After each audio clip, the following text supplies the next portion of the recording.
So in this race, I'm the green car. That's an Audi A2, an economy model of Audi, and it will be pitted against the performance cars that Germany has to offer. So in front of me is an Audi R8, but there are also a lot of RS models of Audi and an SL that I'm now overtaking, and also Mercedes AMG models and M models of BMW in this race. And I try to show you in this race that even when you're the underdog, because it's only an Audi A2 1.4, albeit being a little bit tweaked by myself, so I added a turbocharger, for example, to give a little bit more oomph, can still compete if you know where your power lies.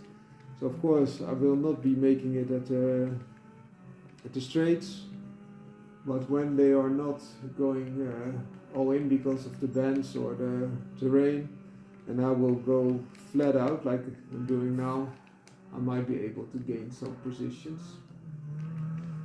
Please try to stay on the track, on the asphalt, to give you traction, otherwise you will be having a lot of trouble keeping speed. Also try to optimize the slipstream as I'm doing here. So my car is maxing out quite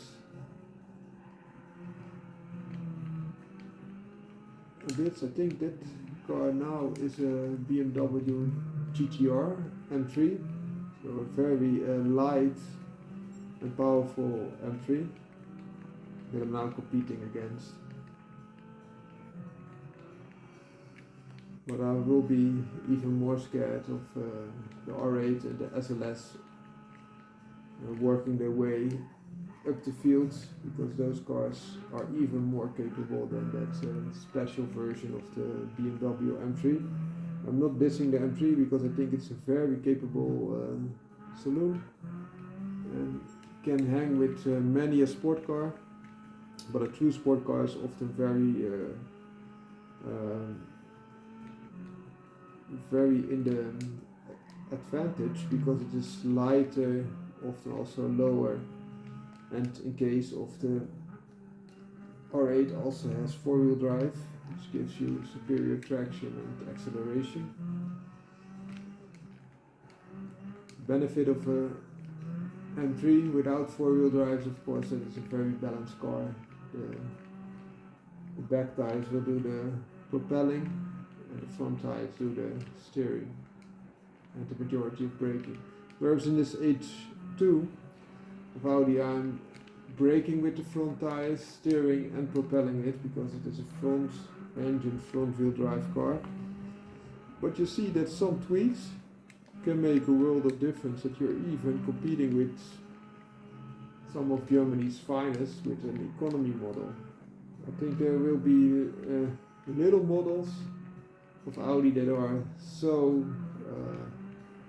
not a racing type of car as the H2 or A2 as it is called that I'm driving now. But as you can see, with some tweaking of the engine and the suspension, I'm still able to hold my own. And I'll try to do a sub 8 minute Nürburgring time. Please note that this is the entire Nürburgring, so not only the bridge to gantry that most Nürburgring times are. So in general you can add 1 minute to the BTG time to get the entire Nürburgring track time, or the other way around. When I do 8 minutes, which I'm now attempting, for the entire track, you could deduct 1 minute, and then you would be left for a 7-minute time bridge to gantry, which I think is awesome.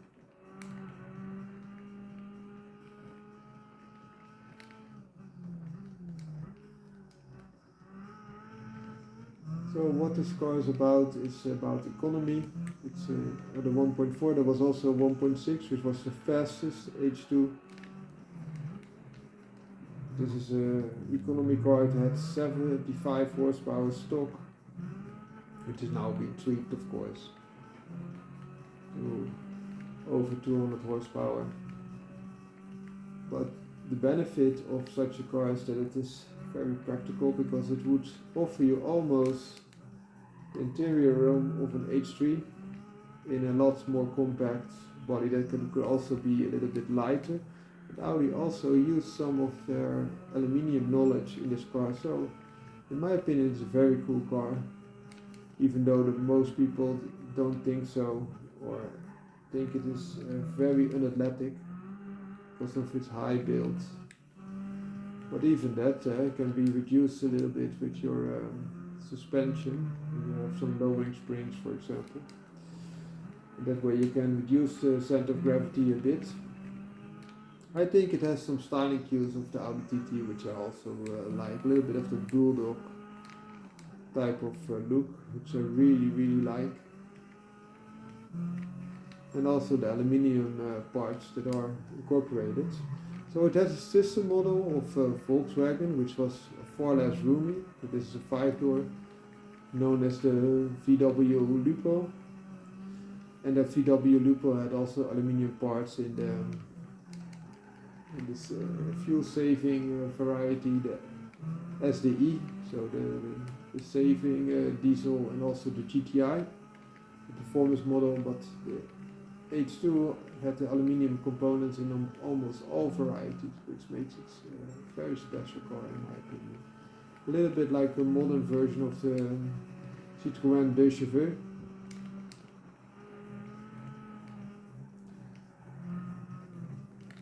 I even like that small spoiler at the back.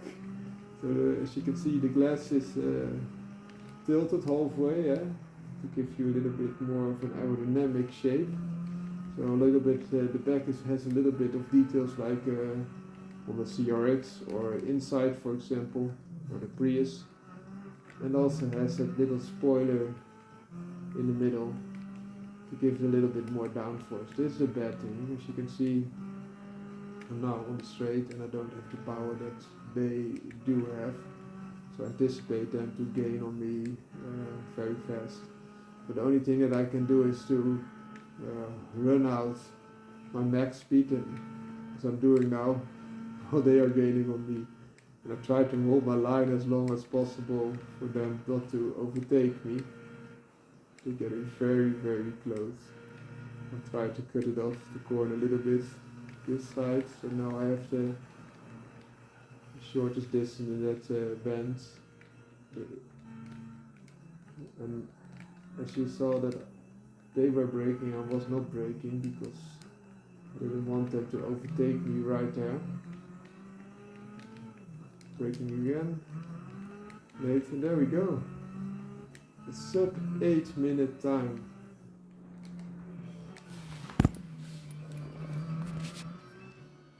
There you see the competition again. Have a great day all. Keep grinding.